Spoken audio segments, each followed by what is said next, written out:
Hello students, I am Dr. Shambhu Kumar, Assistant Professor, GMC Betia.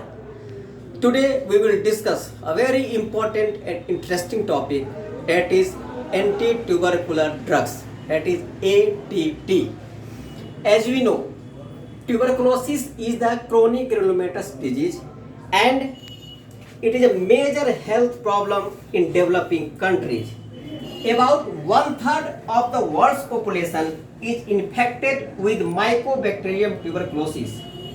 As per WHO statistics, there were 9.4 million active TB cases globally, to which India was the highest contributor with 2.3 million cases.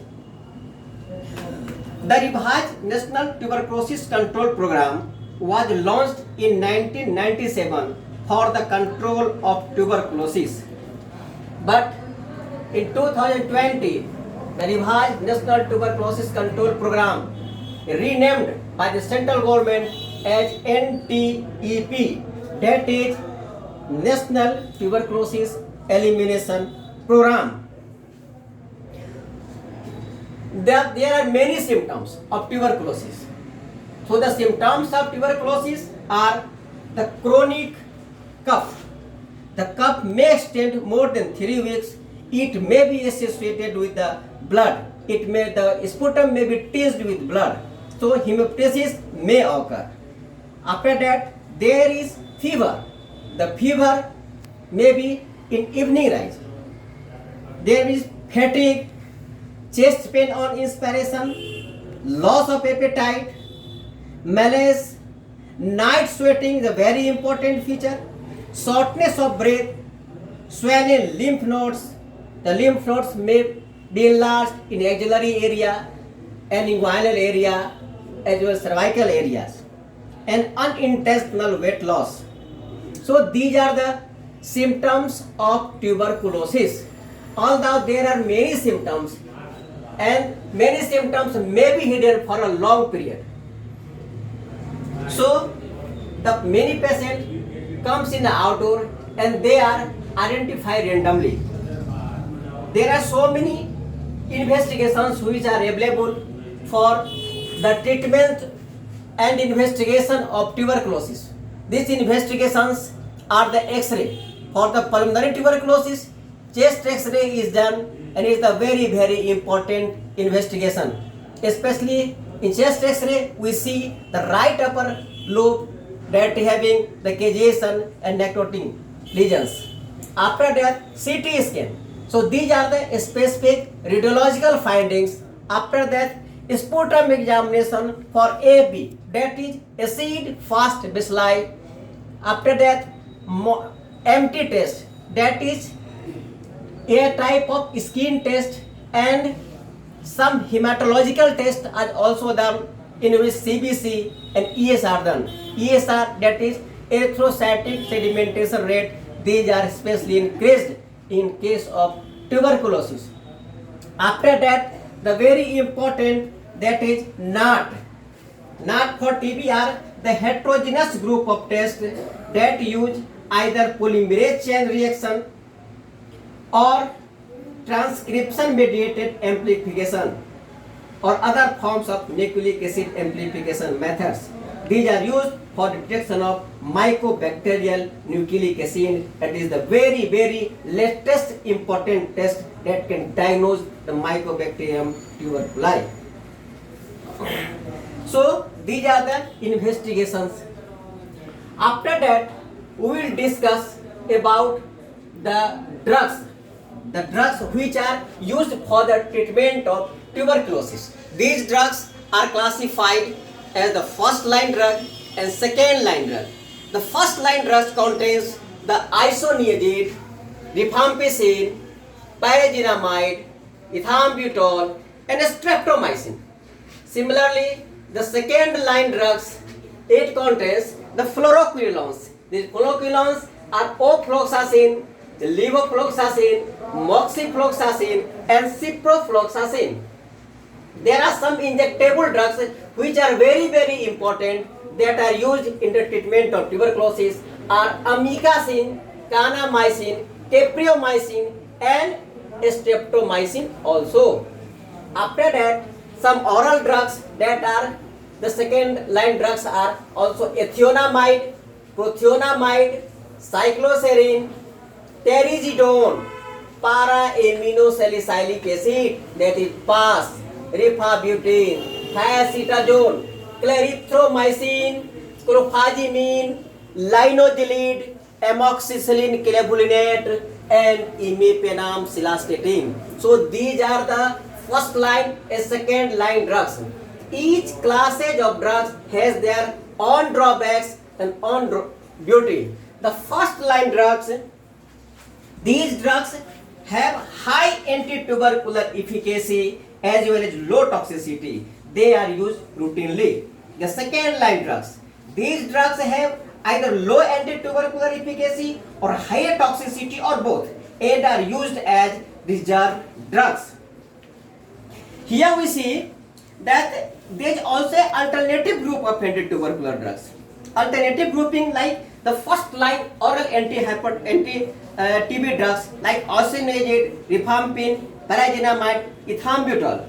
These are the most potent and best tolerated oral drugs.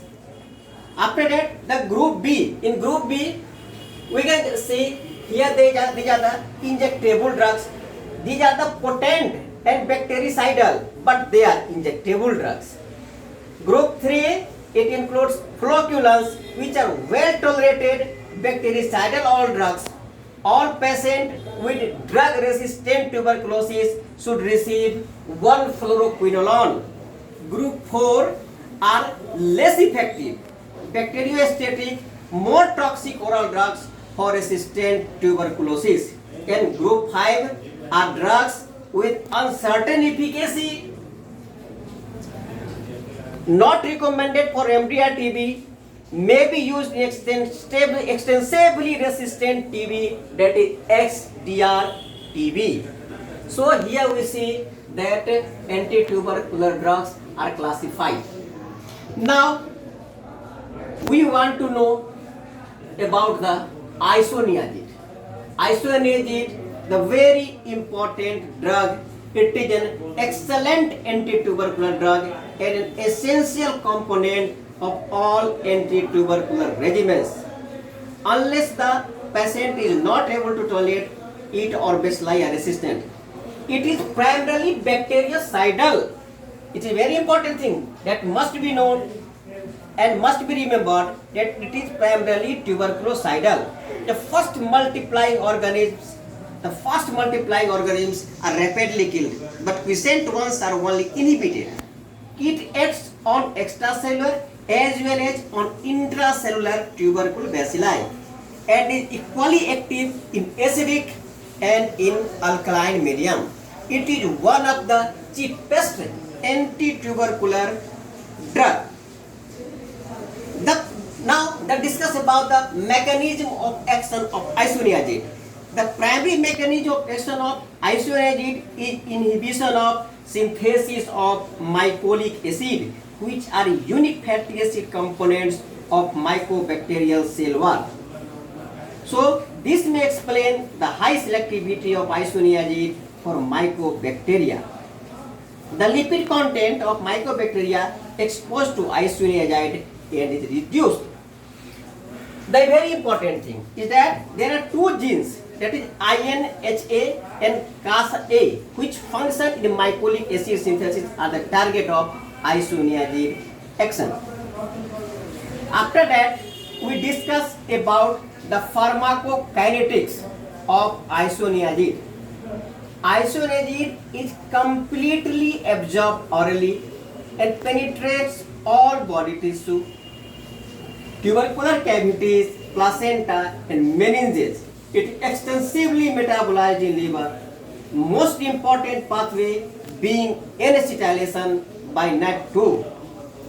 The acetylated metabolite is excreted in urine. The rate of isoniazid acetylation shows genetic variation. So there are two types of acetylators. The first one is the fast acetylators and second one is the slow acetylators.